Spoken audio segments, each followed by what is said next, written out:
గత వారం రోజుల నుంచి కూడా వైసీపీ సోషల్ మీడియా ఒక ప్రచారానికి తెరదీసింది. వాస్తవానికి 2024లో కూటమి ప్రభుత్వం ఘన విజయం సాధించిన తర్వాత జగన్మోహన్ రెడ్డి ఆ విజయాన్ని యాక్సెప్ట్ చేయలేదు. మీకు యాక్సెప్ట్ చేయలేదని నేను ఎందుకు అంటున్నాను అంటే, ఎవరైనా సరే అప్పుడు ముఖ్యమంత్రి హోదాలో ఉండి ఓడిపోయిన తర్వాత ఖచ్చితంగా ప్రెస్ మీట్ పెట్టాలి, మేము ప్రజా నిర్ణయాన్ని శిరసావహిస్తాం, ఖచ్చితంగా ప్రజల పక్షాన్ని పోరాడతాం, అందులో ఎటువంటి సందేహం లేదని చెప్పాలి.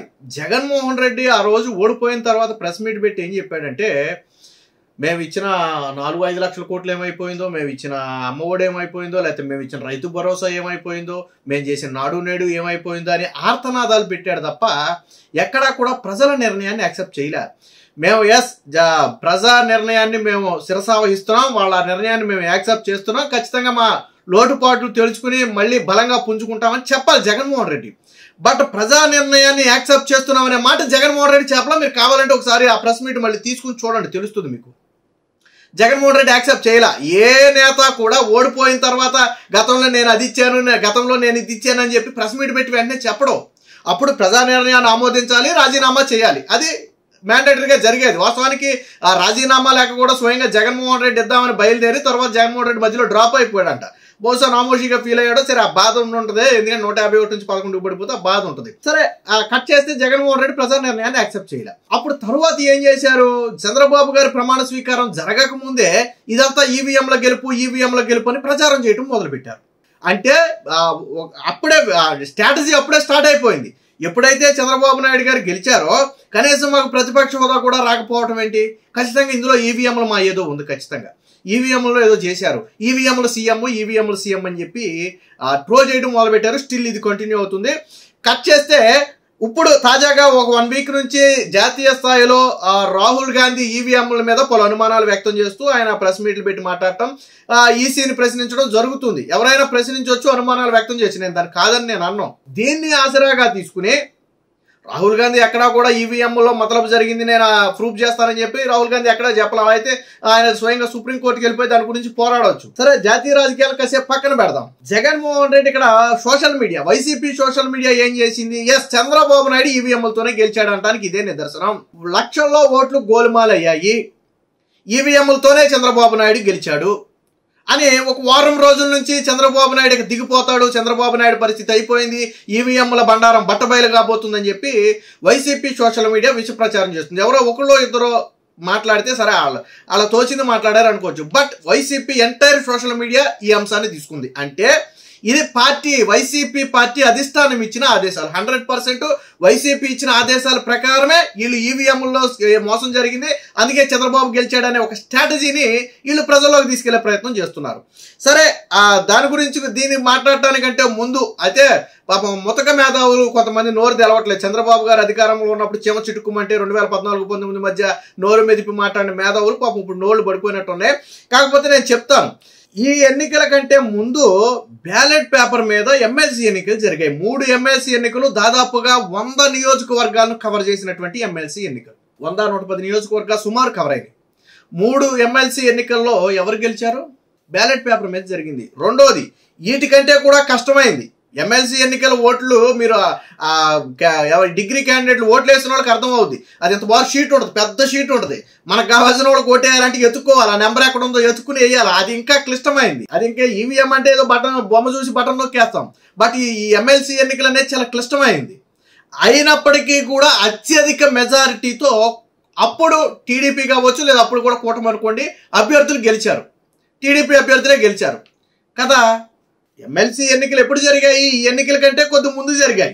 ఒక ఏడాది సుమారు అనుకోండి, సుమారుగా అటు ఇటుకు ఒక ఏడాది ముందు జరిగాయి. ఎవరు గెలిచారు ఎమ్మెల్సీ ఎన్నికల్లో? అప్పుడే కదా మా ఓటర్లు వేరే ఉన్నారని చెప్పింది. అప్పుడే కదా సజ్జల రామకృష్ణారెడ్డి మా ఓటర్లు వేరే ఉన్నారు, మా ఓటర్లు వీళ్ళు కాదు, మా ఓటర్లు వేరే ఉన్నారని చెప్పాడు కదా. మరి బ్యాలెట్ పేపర్ మీద జరిగిన ఎమ్మెల్సీ ఎన్నికల్లో జగన్మోహన్ రెడ్డి ఎందుకు 3 చోట్ల చావు దెబ్బతిన్నాడు ఏడాది ముందు జరిగిన ఎన్నికల్లో? సో అప్పుడే ప్రజలు తీర్పిచ్చేశారు, అర్థమైపోయింది. మీరు బ్యాలెట్ అంటున్నారు కదా, మరి ఏడాది ముందే జరిగినాయి కదా. మీరు అధికారంలో ఉన్నప్పుడు ట్విస్ట్ ఏంటంటే, జగన్మోహన్ రెడ్డి సీఎంగా ఉన్నాడు, పవర్ అంతా ఆయన చేతిలో ఉంది, వ్యవస్థలన్నీ ఆయన చేతిలో ఉన్నాయి. అయినప్పటికీ కూడా టీడీపీ క్యాండిడేట్లు 3 ఎమ్మెల్సీ ఎన్నికలు స్థానాల్లో గెలిచారు. 100 నియోజకవర్గాలు కవర్ అయినటువంటి ఎన్నికలు కదా. అంటే చదువుకున్న వాళ్ళు స్పష్టమైన తీర్పిచ్చారు. అందులో ఓన్లీ గ్రాడ్యుయేట్సే ఉంటారు, నేను ఒప్పుకుంటా. కదా. మరి దానికి ఏం సమాధానం చెప్తారు? అది కూడా పక్కన పెడదాం కాసేపు. జగన్మోహన్ రెడ్డి 2019 ఎన్నికల్లో గెలిచిన తర్వాత ఒక మాట మాట్లాడాడు. కానీ వాస్తవానికి చంద్రబాబు నాయుడు 2019 ఎన్నికల్లో ఓడిపోయిన తర్వాత 23 సీట్లు వచ్చాక ఈవీఎంల మీద వంకేయలేదు. ఆయన ఏమి ఈవీఎంల గురించి మాట్లాడాల. ఇది ఈవీఎంల మోసమని ఆయన ఎక్కడా చెప్పలా. విచిత్రం ఏంటంటే ఇప్పుడు ఈవీఎంల మీద గోల్ చేసి జగన్మోహన్ రెడ్డి 2019లో అదే ఈవీఎంలతో గెలిచాడు. లేదు బీజేపీ ఒకవేళ లేదు ఇందులో బీజేపీ సపోర్ట్ తో ఈవీఎంలు మాయ చేశారు అంటే 2019లో బీజేపీ సపోర్ట్ తో నువ్వు ఈవీఎంలు మాయ చేసావని ఒప్పుకోవాలి. అది నాకు అర్థం కాదు. జగన్మోహన్ రెడ్డి గెలిస్తే ఈవీఎంలు సక్రమంగా పనిచేసినట్టు, వేరే వాళ్ళు గెలిస్తే ఈవీఎంలో మోసం జరిగినట్టు. ఎలా అది? నిజంగా ఈవీఎంలు మాయ చేయాలి అనుకుంటే సరే ఏపీలో బీజేపీ లేదు కాబట్టి వాళ్ళు ఆ ట్యాంపరింగ్ చేసి వాళ్ళు గెలిచే ప్రయత్నం చేయలేదు అని మీరు అనొచ్చు.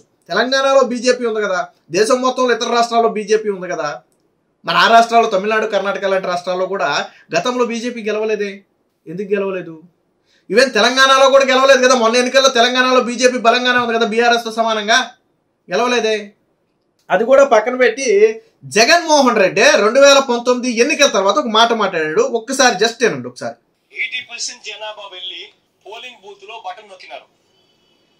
బటన్ నొక్కిన తర్వాత వాళ్ళు ఏ పార్టీకి ఓటేశారని వీవీప్యాట్ లో వాళ్ళకి కనిపిస్తా ఉంది. వాళ్ళకి వీవీప్యాట్ లో వాళ్ళు వేసిన ఓటు, వీవీప్యాట్ లో వాళ్ళకి కనిపించే ఓటు రెండు మ్యాచ్ అయ్యాయి కాబట్టి వాళ్ళు సాటిస్ఫై అయ్యి బూత్ లో నుంచి బయటకు వచ్చారు. ఈ 80% మంది ఎవరైతే ఓటేశారో ఎవడు కంప్లైంట్ చేయాల, ఏ ఓటరు కూడా కంప్లైంట్ చేయాల. ఇప్పుడు నేనున్నాను, వెళ్ళి నేను ఫ్యాన్ గుర్తుకు నేను నొక్కిన తర్వాత వీవీప్యాట్ లో నాకు సైకిల్ గుర్తు కనిపిస్తే నేను ఎందుకు గమ్మనుంటాను కదా. బూత్ లో అక్కడే నేను గొడవ చేసిండు, బూత్ లోనే వెంటనే కంప్లైంట్ లాంచ్ చేసిండు, బూత్ లోనే అని చేసిండు కదా. అట్లా ఏ పార్టీకి ఎవరన్నా కానీ ఇలా ఓటేసిన తర్వాత వీవీప్యాట్ లో వేరే పార్టీకి ఓటేసినట్టుగా ఎవరికి కనిపించలేదు కాబట్టి 80% మంది జనాభా ఓటేసి ఓట్లేసిన ప్రతి ఒక్కరూ సాటిస్ఫై అయ్యి ఎటువంటి బూత్ లో గానీ బూత్ లో కంప్లైంట్ ఇవ్వడం గానీ పోలింగ్ ఆఫీసర్ దగ్గర కంప్లైంట్ ఇవ్వడం గానీ ఎటువంటి ఎక్కడ జరగల. ఇవన్నీ చంద్రబాబు నాయుడు గారికి తెలిసి తాను ఎవరికి ఓటేశాడో తనకే తెలియదని చెప్పి ఒక సినిమాలో విలన్ పాత్ర పోషిస్తూ డ్రామాలు చేయడము ఎంత మటుకు ధర్మం చంద్రబాబు నాయుడు గారిని అడుగుతా ఉన్నా. అయ్యే ముందు అది విన్నారు కదా. జగన్మోహన్ రెడ్డి ఏమంటాడంటే ఓటేయడానికి లోనికి వెళ్ళారు, నొక్కారు, వీవీప్యాట్లో వాళ్ళు నొక్కిన సింబల్ వీవీప్యాట్లో కనపడింది ఒకటా కాదా సరిపోల్చుకున్నారు, రెండు ఒకటేనని నిర్ధారించుకున్న తర్వాత సంతృప్తిగా బయటకు వచ్చారు. ఎవరు కంప్లైంట్ లాంచ్ చేయలేదు. 80 మంది ప్రజలు సాటిస్ఫైడ్గా ఉన్నారు అంటే ఆ రోజు ఈవీఎంల్లో సక్రమంగా జరిగాయి, వాళ్ళంతా సాటిస్ఫైడ్గా ఉన్నారు కాబట్టి ఎవరు ఎక్కడా కంప్లైంట్ చేయలేదని జగన్మోహన్ రెడ్డి అన్నాడు. ఇది 2019లో జగన్మోహన్ రెడ్డి మాట్లాడిన మాట. 2024కి ఆ మాటను తీసుకొద్దాం మనం. నేను వైసీపీ వాళ్ళని, వైసీపీ సోషల్ మీడియాని, వైసీపీ నాయకుల్ని, కార్యకర్తలను ఒకటే అడుగుతున్నా. మొన్న 2024 ఎన్నికల తరువాత మీరు ఎన్ని బూతులలో కంప్లైంట్ లాంచ్ చేశారు? మీరు నొక్కిన సింబల్ ఒకటైతే, మీకు కనపడిన సింబల్ ఒకటైతే ఎన్ని బూతులలో మీరు కంప్లైంట్ లాంచ్ చేశారు? నేను అడుగుతున్నా. జగన్మోహన్ రెడ్డి చెప్పిందే, నేను చెప్పట్లా, మీ అధినాయకుడే అడిగాడు. అదే నేను ఇప్పుడు అడుగుతున్నా. 2024 ఎన్నికల్లో ఎన్ని కంప్లైంట్లు? ఈవెన్ జగన్మోహన్ రెడ్డి ఎక్కడైనా కంప్లైంట్ లాంచ్ చేశాడా? ఏ వైసీపీ క్యాండిడేట్ అయినా, ఇప్పుడు ఓడిపోయిన వైసీపీ క్యాండిడేట్లు ఉన్నారు కదా, ఈ ఓడిపోయిన ఏ క్యాండిడేట్ అయినా సరే ఆ సమయంలో ఎక్కడైనా కంప్లైంట్ లాంచ్ చేశాడా? జగన్మోహన్ రెడ్డి చెప్పిన లాజిక్కే కదయ్యా. మీరు కూడా ఇప్పుడు సోషల్ మీడియాలో ఎగిరెగిరి పడే వాళ్ళందరూ వెళ్ళారు, నొక్కారు, మీరు వీవీప్యాట్లో సింబల్ చూసుకున్నారు, బయటకు వచ్చారు కదా, సెట్ అయింది కదా. జగన్మోహన్ రెడ్డి అన్నట్టుగా మీరు ఫ్యాన్కు నొక్కితే అక్కడ సైకిల్ గుర్తొస్తే మీరు ఊరుకుంటారా? ఊరుకోరు కదా. అంటే కరెక్ట్గానే జరిగాయి. మీరు గెలిస్తేనేమో ఈవీఎంలు సక్రమంగా పనిచేశాయి, ఎదుటి వ్యక్తులు గెలిస్తే పనిచేయాలి.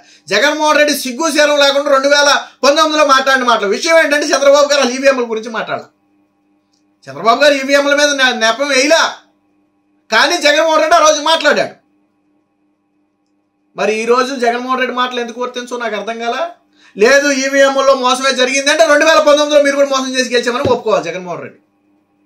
జగన్మోహన్ రెడ్డి ఒప్పుకోవాలి. 2019లో మేము ఈవీఎంల మోసం వల్ల గెలిచాం, ఇప్పుడు కూడా కూటమి ఈవీఎంల మోసం వల్ల గెలిచింది. ఒప్పుకునే దమ్ముందా? జగన్మోహన్ రెడ్డి గెలిస్తేనేమో మగాడు 151 సీట్లు సింగిల్గా పోటీ రకరకాలు చెప్పుకుంటారు. కూటమి గెలిస్తేనేమో తూర్చి మా అన్న ఓడిపోవడం ఏంటి? అసలు ఈవీఎంలో మామూలుగా లేదు, ఈవీఎంలో మోసం. జనం మొహాన కాండ్రిని చూస్తారు, జనం మొహాన కాండ్రిని చూస్తారు ఎలాంటి మాటలు మాట్లాడితే. కాబట్టి ఎప్పటికైనా వైసీపీలో ఎగిరెగిరి పడే ఈ YCP social media Paytm batch ఎవరైతే ఉన్నారో మీ అన్న చెప్పిన మాటలు విని సిగ్గు తెచ్చుకుని మీ పని ఏదో మీరు చేసుకోండి. అంతేగాని పదే పదే ఈవీఎంల మీద బడేడితే వచ్చే ఎన్నికల్లో కూడా మీ అన్నకి ఇంతకంటే దారుణమైన ఓటు ఉంటుంది. పెరిగితే 4 సీట్లు పెరగవచ్చు, నేను దాన్ని కాదన్ను. కానీ అంతకంటే దారుణమైన ఓటమిని చవి చూసే పరిస్థితి వస్తుంది. జగన్మోహన్ రెడ్డి మెజారిటీ తగ్గిపోయే పరిస్థితి వస్తుంది. కాబట్టి ఎగిరెగిరి పడవద్దు. లేదా ఓపెన్గా మీరు ఒక 4 సీట్లలో రాజీనామా చేయండి, ఆ 4 సీట్లలో లేదా మీ 11 రాజీనామా చేసేయండి, బ్యాలెట్ పేపర్ల మీద ఓటింగ్ పెట్టమనంటే ఆ 11లో కూడా ఇప్పుడు సగం ఓడిపోతారు. మళ్ళీ మీరు 11లో కూడా సగం ఓడిపోతారు. దమ్ముంటే రాజీనామా చేసేయండి, మళ్ళీ ఎన్నికలు వస్తాయి. మళ్ళీ అంటున్నారు కదా ఇప్పటికిప్పుడు ఎన్నికలు జరిగితే. ఎమ్మెల్సీ ఎన్నికలు ఎందుకు ఓడిపోయారో చెప్పలేరు వీళ్ళు.